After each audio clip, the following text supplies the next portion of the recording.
Okay, so I suppose we have most of our panelists back.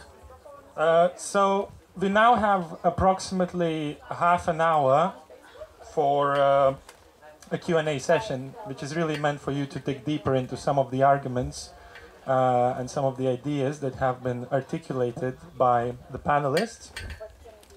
And you can also ask for, clarifications and perhaps share your own views on what has been said earlier. So we have Zofia as well. Now it's the full panel. But are there any questions that someone would like to raise? Ilya, yeah. Thank you so much for the presentations, and I have a question for all the participants, but mostly probably to Andrius and Zofia. So, in fact, the Russian invasion of Ukraine provoked a global, let's say, confusion among the international left. And this confusion more or less directed with the, let's say, the failure of the very vocabulary, the political vocabulary of the international left. So you already, named the Russian invasion as imperialist. In the same time, you have the kind of pacifist position or campist position, which also play with this term, naming the invasion of Ukraine as an inter-imperialist competition or something like this. And my question is exactly on how we should redefine the imperialism, in what sense we are using this notion for now. And the general question, what is the character of the political challenge for the left? Most of them really expressed a huge confusion around this situation. Thank you, Ilya. Would anyone like to respond?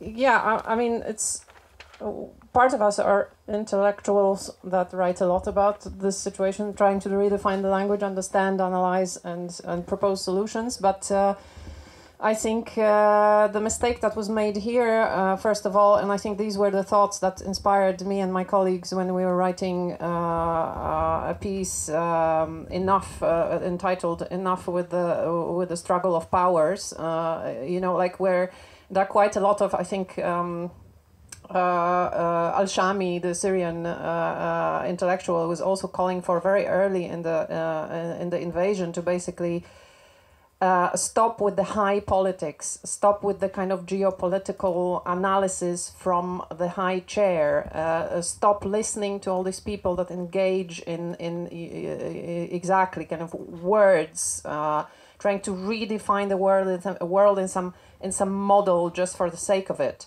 like Noam Chomsky, for example, who has devised some kind of a narrative and is sticking to it. Facts be damned, right? So very early we had this instinct that Al-Shami kind of really defined in the most perfect way possible, describing the struggle of the Syrian revolutionaries to basically break through with their struggle through the ignorance and the ideological language bubbles of the West, and to articulate the needs of the Syrian people. I think this is a brilliant, apart from the general commonalities of the tragedies of the Ukrainian people and the Syrian people, which are, I guess, known to you. It's an incredible commonality of tragic experiences and struggle against imperialisms.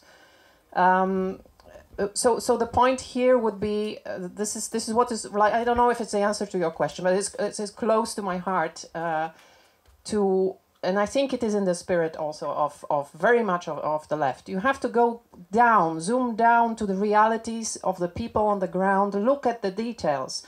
So if you look at the details, actually, the simple Chomskyan model just falls apart, and you see that as a Ukrainian, as a Pole, as a Lithuanian, imperialism, fighting against imperialism. What does it mean? Not that imperialism is American imperialism. It's kind of a little bit funny, you know, like so American centrist.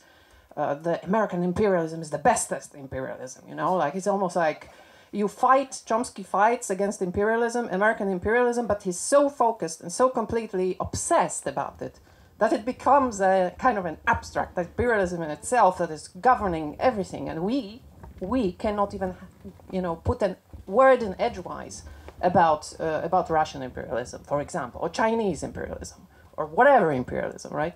Israeli imperialism, or, you know, Israeli oppression of Palestinians. So so this Al-Shami's premise to localize always your discussions, to ask Socialnyi Rukh, if this is your partner on the left, what do they think, right? You can call it, you can asking the working class what it thinks, right? And contextualizing also in history. This is. You know, a lot of it comes from ignorance of our stories, you know, the individual traumas I was talking about and the history of the region. That's why we're here, and as we sit here, we have to go out like evangelists of Jesus and preach the history of our region and our complex, you know, for example, complex relationship between Poles and Ukrainians. We were also colonists. And there are neo-colonial voices like some stupid fantasies of a Polish-Ukrainian union. Over my dead body, you know, in that type of, you know, kind of neo-colonial kind of framework, right? So so we have to be careful as well, work together, and on the, yeah, I guess I'll finish here, and yeah, thanks.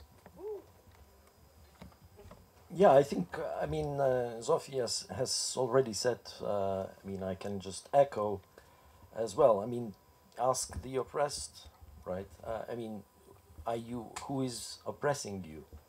I mean, this is the way to define or redefine imperialism today. And clearly, I mean, it is a world-shattering event, what is happening at the moment in Ukraine.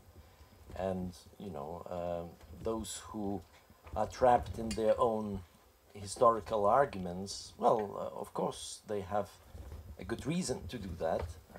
But there is... Apart from the USA's imperialism, there is also Russian imperialism, and, you know, case by case thing, you know, go and yeah. Thank you, Zofia. Thank you, Andrius.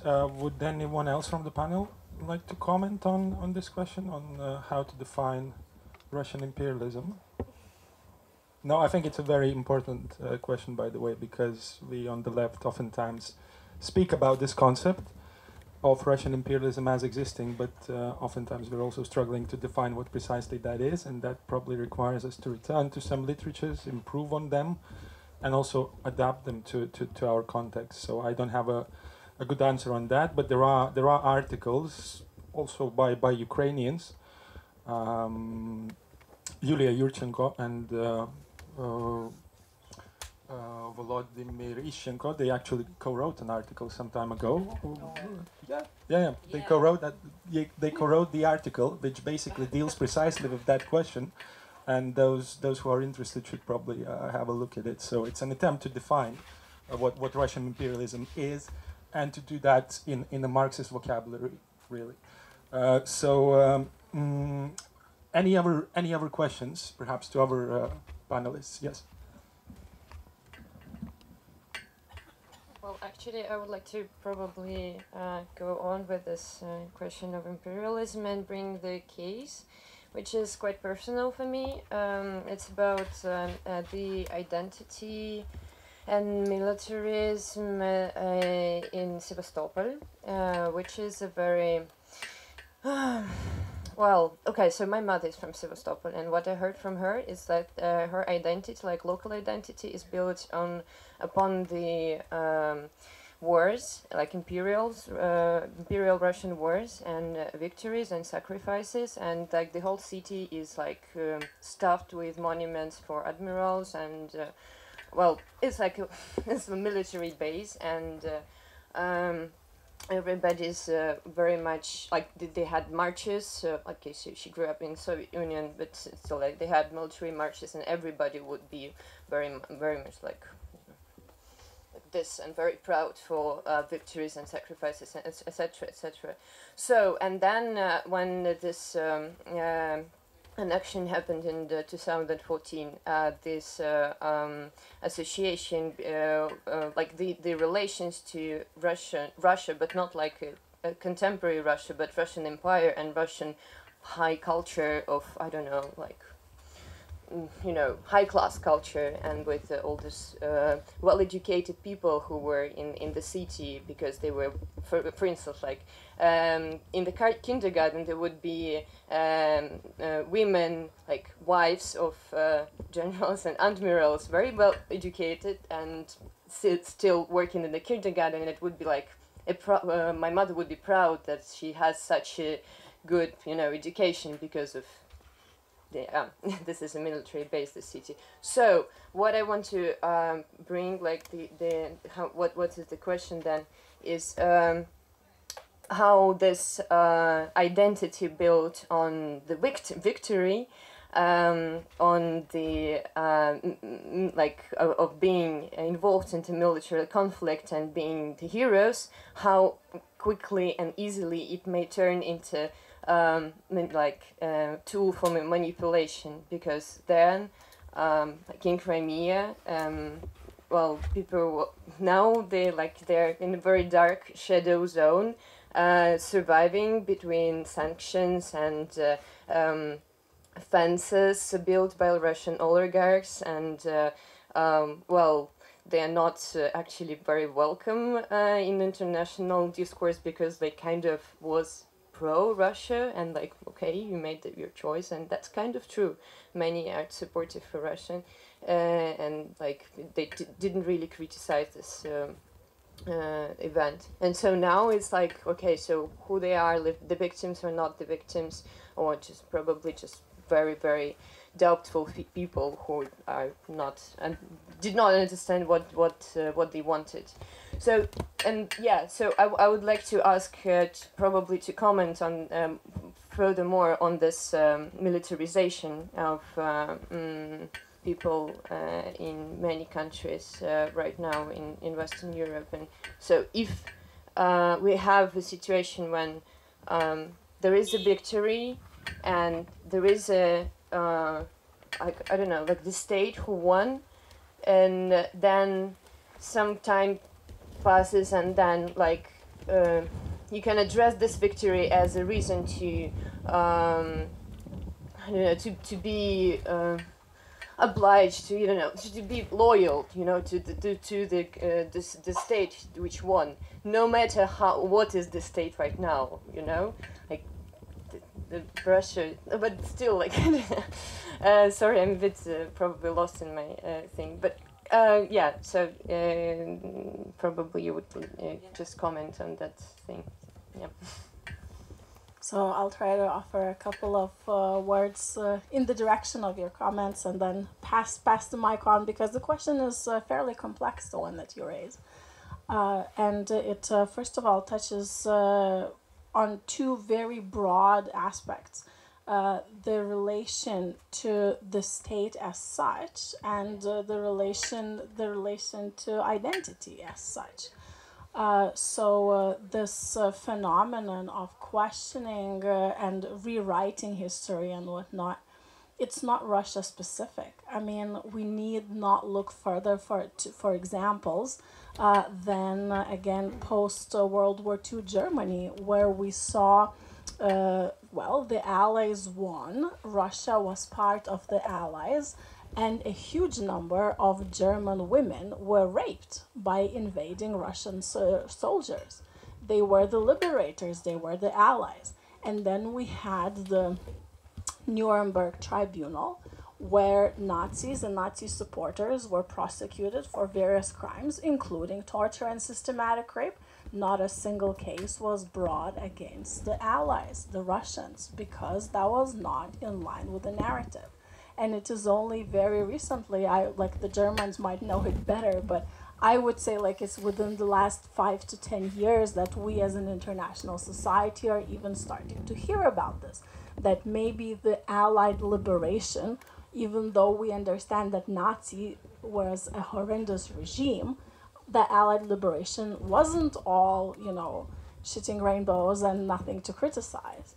So I think, you know, if we can find challenges there, it is more than likely that we will find challengeable things in every country's victory narratives. In Lithuania, we like to glorify our medieval kings, but of course their treatment of their enemies and even civilians also perhaps would not stand up to current human rights standards. So really, I think the first problem is that centralization of military victories in identity might perhaps be a thing of the past, and yet we have generations upon people who have grown up in this past, and they are having to grapple with, so how do I identify myself now? This brings me to the second point of the fact that in Europe, a lot of people have been grappling with their sense of identity for more than a decade. This has given rise to a lot of populist movements, to a revival of right wing, to the new left searching for its new voice, to a revival of nationalism, to a whole bunch of different answers being offered in people's questioning of who are we and why are we. I mean, we have answers ranging from Donald Trump and Viktor Orban to more progressive movements and countries that are adopting gay marriage laws where we couldn't have imagined that before. So really, this identity crisis in the changing landscape, in the face of changing norms, what was accepted, because again, we have to remember that the standards of behavior we are condoning today were not there always. This is a moving target. So it is natural, on the one hand, well, you can call it rewriting of history, but it is very healthy to revisit things regularly and to see how those narratives change. So I think before I pass the mic on, again, the key message would be complexity. Things are complex. I mean, even in the very identity, if we were to take your mother as an example, right? So she is a woman, she is a mother, she has a nationality, she belongs to an age group, she has a family tree to draw on, right? And we all have multiple identities. The question is how we play them, what we say is important. So this awareness of complexity, I think, is key. And sort of having a little bit of a critical view when we're seeing statewide narratives that tell you how things are really very simple and very clear, I think would be a healthy approach. Nina, did you want to add something? Yes, thank you. You are explaining very careful, and I just want to add that if we are thinking our being in this kind of binary, so we are always like in this power relationship in one position or oppressed or and another idea is how we have to belong to some state, because as I mentioned in non-government controlled territories, it's a big question who we are, who care about us, we need this citizenship, and of course we need some legal position in this world, of course. So and I think if your conditions change and you feel it on your personal level, and of course it's affect you and affect your dignity and affect your personality, so just maybe the very healthy approach, not focus on your identity, because you have a lot of identities. Not just like I'm woman, Ukrainian, mother, I don't know, teacher and others. You can help with other identity to this situation. Can I comment a little? Yeah, maybe let's open it up to Yes, other people, because sure. we don't have so much stuff. But just a little bit, they're just really simple thing, like survival mode, and it's a very big enemy for complexity. And what I observe now in Sevastopol and Crimea, there is all the complexity is silenced because it's just too difficult to earn money. That's it. So no talks about war, nothing, and no talks about Russia or Ukraine, or even relatives in Ukraine. Like many people have them dead, but people don't talk, don't question these things because let's just survive by now. So it's a little bit, I don't know. Yeah, I have time for complexity. Yeah. My cousin doesn't. All right, thank you for this. Are there any other questions from the audience? Yeah. Thank you. My name is Ian. I'm from Latin America. I've been organized and part of the left since I'm 19. So thank you for your speeches. It was very interesting for me. And I would like to know, as coming from Latin America and internationalism, the perspective, I think there's a divide in how the conflict is seen, something closer to what you were saying, but Corbyn, this perspective, and I think it's based on a distrust of American imperialism, and that has a predominance in the region, of course. There's other one more nuanced, closer with a perspective, integrating the visions of the locals. But my question for you is, do you think, thinking about internationalism, that there is a space for, joint action in other areas on an international level, on an international scenario for you? Or do you think this is a divide that it's, ideologically, politically harsh, that it's impossible to bring it back, unbreachable, cannot be reconciled? And sorry, if there is, how do you think this space looks like? This is an immensely important question. If we are all, I think, internationalists, and this has been a painful experience, of course, to see those divides. I don't think they are unbridgeable. One of the examples that I can give is our break from Progressive International, as Razem has basically left the organization within 4 days because they were just not ready for many reasons that we discussed. To clearly condemn Russian imperialism, call it, and confirm that they believe that Ukraine is a sovereign state. That has its underpinnings, as we were told, in the lack of consensus then. I am not quite sure what it's like today, but in the lack of consensus between, for example, Latin American trade unions. This was one of the reasons that was given to Razem as a kind of that they did not take a clear position. And Corbyn is clearly very close via personal and historical and political reasons connected to the Latin American socialist and trade union movement, and naturally. Latin America has suffered from American imperialism and interventions, and basically, look at Chile. This is a horrific example of basically a big power mixing in and dictating how people should live, their economy and social system and so on.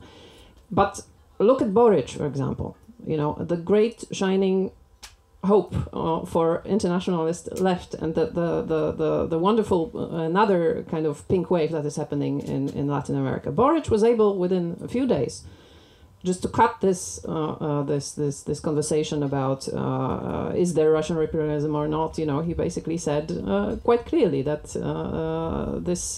he condemns this, and that was it, right? So, but to go back to PI, I think they are doing great work in Latin America. They have been involved in, for example, the recent Colombian observation of the Colombian elections and supporting democracy in Latin America. Our MP, Maciej Konieczny, has actually been with PI to Bolivia as an observer of their elections. And we have worked together on issues because we are asking about issues that might connect us. By all means, we have had incredibly good cooperation with Progressive International, which is very active in the global south, so to speak, particularly Latin America, on things like vaccines for all. for example. So it's inconceivable that people in the global south did not have access to vaccines, and that we couldn't make generic vaccines so that everybody has quick access, right? We have worked on the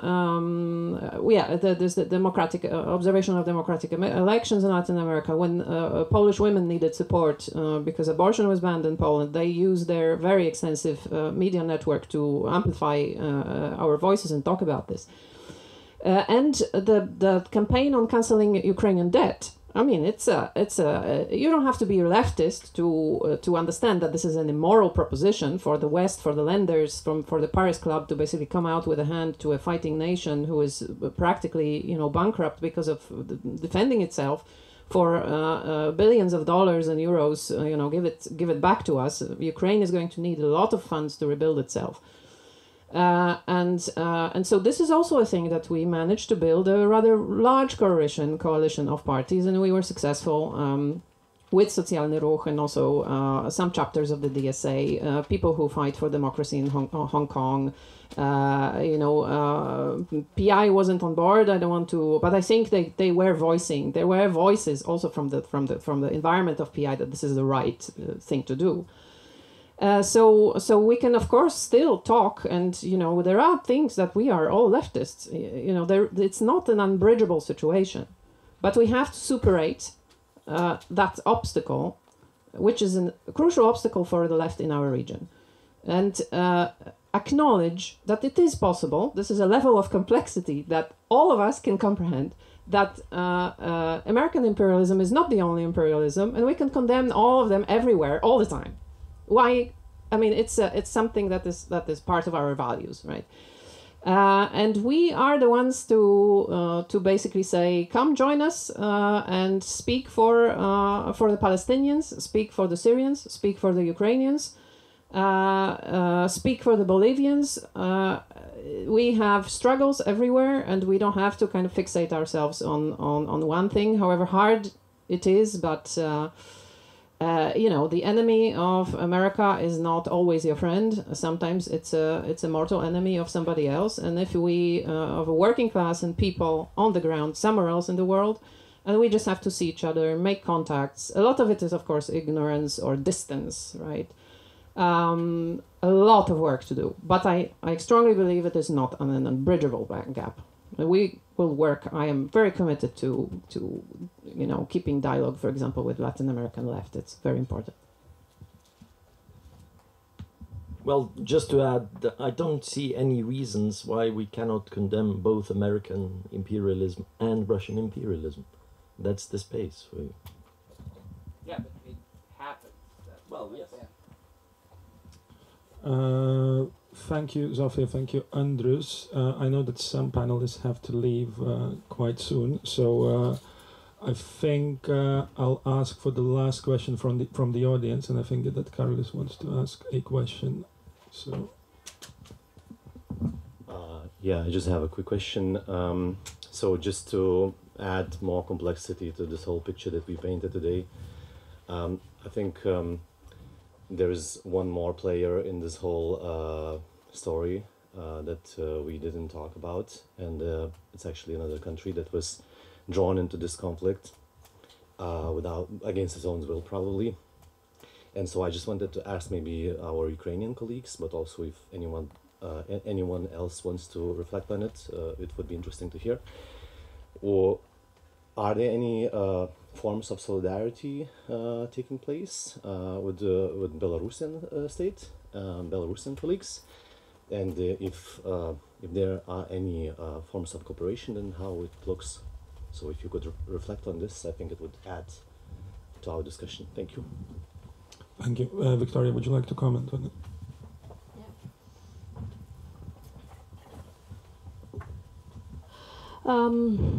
Thank you for this question, because it's complicated for me, especially because I used to live in Belarus while there are protests. I was an activist, and I was forced to leave this. And I'm completely in solidarity with Belarusians, because I know what the regime is and how hard it is, because it's a terrorism inside the country. But for ordinary Ukrainians, it's not this feeling, because we are like angry for all of this, because it's a totally grief and awful situations. And what I can see that lots of friends of mine who are Belarusian in the other countries, they tried to do their best. They do so much help for refugees, and they are in solidarity, but it's hard to communicate this question through the Ukrainian community. Socialnyi Rukh, I know that we are in solidarity, but I think maybe we can do something together to, explain the situation. But I try to do some, researches through social media, social Twitter, Facebook, and other, and it's very radical, and it's hard for me to, I have a rule not to discuss something in the internet, because it needs to have lots of resources. And I think that the trend is that we need to hate all Russians, and we need to hate all Belarusian people, because I have the TikTok page of one of the Belarusian activists, and the comments in here is like, you can ruin the regime for one day. But, she said that, why don't you end the war in one day? So it's like complicated discussion, and it's on emotional level for now. And I think it's some place to make a solidarity, because Belarusian people are experiencing very brutal life for now, and I know how hard it is. Thank you. Would anyone else like to comment on this? Ukrainian solidarity between Ukrainian and Belarusian left-wing activists.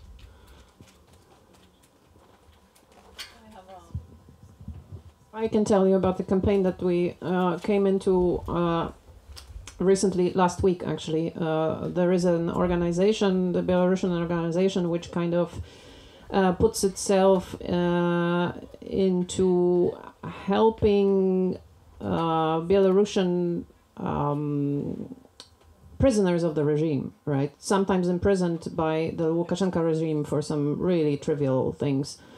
And so they, if you would like to, the form of this support is that, for example, MPs, so Razem MPs and leaders basically adopt, in quotation marks, a Belarusian prisoner who was trivially arrested or for some political reason, and they talk about the destiny of that prisoner. What they basically introduce the person on their pages and talk about them and kind of adopt them as their prisoner and put themselves into action on their behalf.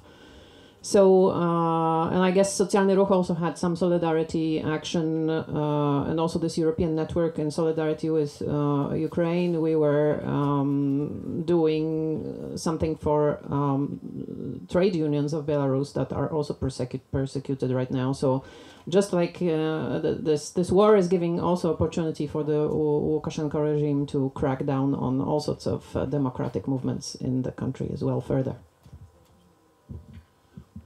Thank you, Zofia, and thanks everyone for your contributions, especially the panelists. You've all been great. If you didn't have the time to ask your question, obviously feel free to talk to the panelists in a more informal setting, and I'm sure that they would be very happy to sort of elaborate on their ideas and their presentations. And many, many thanks to our excellent panelists.